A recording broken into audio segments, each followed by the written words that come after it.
Railway मित्र Shyam YouTube channel पर आप सभी लोगों का स्वागत है। आशा करता हूं आप सभी लोग अच्छे होंगे, स्वस्थ होंगे। घर पर रह कर के आप अपने एग्जाम आरआरबी एनटीपीसी 2024-25 की मन लगा करके तैयारी कर रहे होंगे। आज की इस वीडियो में मैं आप सभी लोगों के लिए जीके जीएस के 40 अति महत्वपूर्ण प्रश्नों का प्रैक्टिस सेट लेकर के आया हूं, जो आपके एग्जाम के लिए सबसे ज़्यादा महत्वपूर्ण। तो आज के इस प्रैक्टिस सेट को आप लोगों को पूरा करना। प्रैक्टिस सेट को पूरा करने के बाद आपको कमेंट बॉक्स में अपना स्कोर ज़रूर बताना है और ये बताना है ये आपको वीडियो कैसी लगी। वीडियो पसंद आए तो वीडियो को आप लोग लाइक करके चैनल को आप लोग ज़रूर सब्सक्राइब कर लेना और इस वीडियो को आप अपने सभी दोस्तों के पास ज़्यादा से ज़्यादा शेयर करना और कमेंट बॉक्स में आपको ये ज़रूर बताना है कि आपने 40 प्रश्न में से कितने प्रश्न सही किए। तो चलिएगा फिर शुरू करते हैं।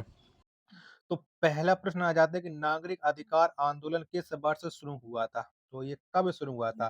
तो नागरिक अधिकार आंदोलन ये शुरू हुआ था 1955 में। यानी एक का ए ऑप्शन करेक्ट आंसर हो जाएगा। तो दूसरा प्रश्न है आपके सामने, अनब्रेकेबल पुस्तक के लेखक कौन है? अनब्रेकेबल जो पुस्तक है इसके लेखक हैं मैरी कॉम। दो का सी ऑप्शन राइट आंसर हो जाएगा। तीसरा प्रश्न आ जाता है कि लोकसभा में किस आधार पर सीटें आवंटित तो होती हैं? तो लोकसभा में जनसंख्या के आधार पर सीटें आवंटित होती हैं। तीन का ए ऑप्शन करेक्ट आंसर हो जाएगा। चौथा प्रश्न आ जाता है आपके सामने कि मौलिक अधिकारों का निलंबन कौन कर सकता है? तो मौलिक अधिकारों का जो निलंबन है ये राष्ट्रपति करता है। यानी चार का ए ऑप्शन करेक्ट आंसर हो जाएगा। पांचवा प्रश्न आ जाता है कि ध्रुव तारा किस दिशा को दर्शाता है? तो ध्रुव तारा जो दिशा दर्शाता है वो दिशा होती है उत्तर। पांच का सी ऑप्शन करेक्ट आंसर हो जाएगा। छठवां प्रश्न आ जाता है कि प्रधानमंत्री जन धन योजना की शुरुआत किस वर्ष की गई थी? कब की गई थी? तो प्रधानमंत्री जन धन योजना की शुरुआत है वो 2014 में की गई थी। छह का सी ऑप्शन राइट आंसर हो जाएगा। सातवां प्रश्न आ जाता है कि बौना ग्रह के रूप में किस ग्रह को जाना जाता है? तो इसके रूप में जाना जाता है प्लूटो को। सात का बी ऑप्शन राइट आंसर हो जाएगा। आठवां प्रश्न है आपके सामने कि संविधान के किस अनुच्छेद के अंतर्गत राष्ट्रपति मुख्य न्यायाधीश के समक्ष शपथ ग्रहण करता है? तो ये कौन सा अनुच्छेद के तहत करता है? आठ का आंसर आपको देना है। तो ये करता है अनुच्छेद 60 के तहत। डी ऑप्शन राइट आंसर हो जाएगा।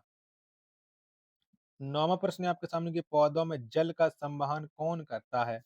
तो पौधों में जल का जो संवहन करता है वो करता है तना। नौ का सी ऑप्शन करेक्ट आंसर हो जाएगा।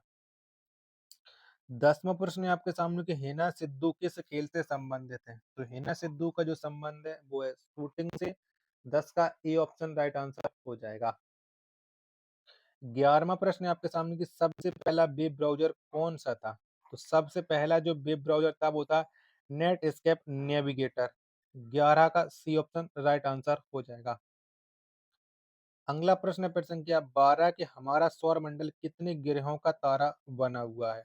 तो कितने ग्रहों का है? तो हमारा सौर मंडल है ये 8 ग्रहों का बना हुआ है। यानी 12 का सी ऑप्शन राइट आंसर हो जाएगा। 13वां प्रश्न आ जाता है कि निर्वाचन आयोग का गठन किस अनुच्छेद के अंतर्गत किया जाता है? तो कौन से अनुच्छेद की किया जाता है ये आपको बताना है। 13 का राइट आंसर क्या हो जाएगा? वीडियो पसंद आ रही हो तो प्लीज वीडियो को लाइक करके चैनल को आप लोग जरूर सब्सक्राइब कर लीजिएगा। तो चारों ऑप्शन आपकी स्क्रीन पर शो रहे हैं, बताओ 13 का राइट आंसर क्या हो जाएगा? यानी निर्वाचन आयोग का गठन किस अनुच्छेद के तहत किया जाता है? तो ये किया जाता है अनुच्छेद 324 के तहत है। बी ऑप्शन राइट आंसर हो जाएगा प्रश्न संख्या 13 का। 14वां प्रश्न है आपके सामने कि राज्यसभा को कौन भंग कर सकता है? तो राज्यसभा को जो भंग कर सकता है वो कर सकता है राज्यपाल। 14 का ए ऑप्शन राइट आंसर हो जाएगा। प्रश्न संख्या 15 आपके सामने कि टू कलर्स पुस्तक के लेखक कौन है? तो टू कलर्स इस पुस्तक के जो लेखक हैं वो है एडम स्मिथ। यानी 15 का डी ऑप्शन राइट आंसर हो जाएगा। 16वां प्रश्न आ जाता है कि हिंदुओं का तीर्थ स्थल सबरीमाला किस राज्य में स्थित है? तो हिंदुओं का जो तीर्थ स्थल सबरीमाला है ये केरल राज्य में है। 16 का बी ऑप्शन करेक्ट आंसर हो जाएगा। प्रश्न संख्या 17 आपके सामने कि एक समतल दर्पण की फोकस दूरी होती है तो कितनी होती है?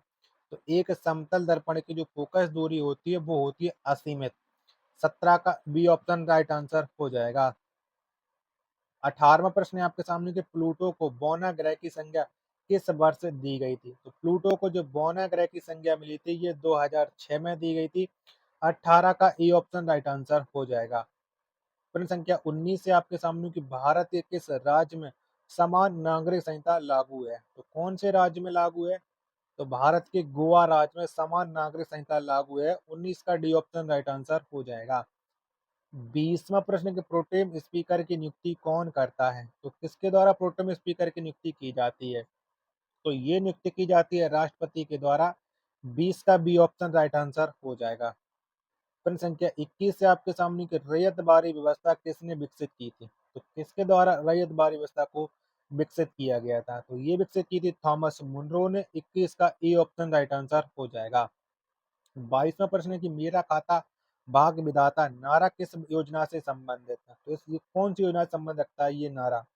तो मेरा खाता भाग विधाता नारा का जो संबंध है वो है प्रधानमंत्री जन धन योजना से। 22 का सी ऑप्शन राइट आंसर हो जाएगा। 23वां प्रश्न है आपके सामने कि जिप्सम को गर्म करने पर क्या प्राप्त होता है? बताओ किसकी प्राप्ति होती है? तो जिप्सम को गर्म करने पर प्लास्टर ऑफ पेरिस की प्राप्ति होती है। 23 का ए ऑप्शन करेक्ट आंसर हो जाएगा। 24वां प्रश्न है आपके सामने कि प्राचीन भारत में लोगों को कितने वर्णों में विभाजित किया गया था? तो प्राचीन भारत में लोगों को 4 वर्णों में विभाजित किया गया था। 24 का डी ऑप्शन राइट आंसर हो जाएगा। प्रश्न संख्या 25 से आपके सामने कि फूड फॉर ऑल नामक पुस्तक के लेखक कौन है? तो फूड फॉर ऑल नामक जो पुस्तक है इसके लेखक है उमा लेले। 25 का सी ऑप्शन राइट आंसर हो जाएगा। चलिएगा अगला प्रश्न अब आपके सामने है प्रश्न संख्या 26। 26वां प्रश्न क्या कहता है? तो ये कहता है तरल अवस्था में पाई जाने वाली धातु कौन सी है? तो बताओ इनमें से कौन सी धातु है जो तरल अवस्था में पाई जाती है? तो वो धातु है पारा। 26 का बी ऑप्शन करेक्ट आंसर हो जाएगा। 27वां प्रश्न कि साइमन कमीशन भारत किस वर्ष आया था? तो बताओ कब आया था साइमन कमीशन? 1927 में साइमन कमीशन भारत आया था। 27 का सी ऑप्शन राइट आंसर हो जाएगा। 28वां प्रश्न है आपके सामने कि त्रिक के नियम का प्रतिपादन किसने किया था? तो त्रिक के नियम का जो प्रतिपादन किया था ये डॉब रेरन ने किया था। यानी 28 का सी ऑप्शन राइट आंसर हो जाएगा। 29वां प्रश्न कि संविधान के किस अनुच्छेद में उपराष्ट्रपति का वर्णन है? तो कौन सा अनुच्छेद में है? तो अनुच्छेद 63 में उपराष्ट्रपति का वर्णन है। 30 का ए ऑप्शन करेक्ट आंसर हो जाएगा। 30वां प्रश्न है आपके सामने कि संसद भवन का उद्घाटन किसने किया था? तो किसके द्वारा संसद भवन का उद्घाटन हुआ था? तो लॉर्ड इरविन ने संसद भवन का उद्घाटन किया था। 30 का डी ऑप्शन करेक्ट आंसर है हो जाएगा। 31वां प्रश्न आ जाता है कि विधान परिषद को समाप्त करने वाला अंतिम राज्य कौन सा है? तो विधान परिषद को समाप्त करने वाला जो अंतिम राज्य है वो है तमिलनाडु। 31 का सी ऑप्शन राइट आंसर हो जाएगा। 32वां प्रश्न आ जाता है कि इंटरनेट का आविष्कार किसने किया था? बताओ किसके द्वारा इंटरनेट का आविष्कार हुआ था? तो बिंट सर्प ने इंटरनेट का आविष्कार किया था। 32 का ए ऑप्शन राइट आंसर हो जाएगा। 33वां प्रश्न आ जाता है हौज खास किला कहाँ स्थित है? तो बताओ कौन से शहर में स्थित है हौज खास किला?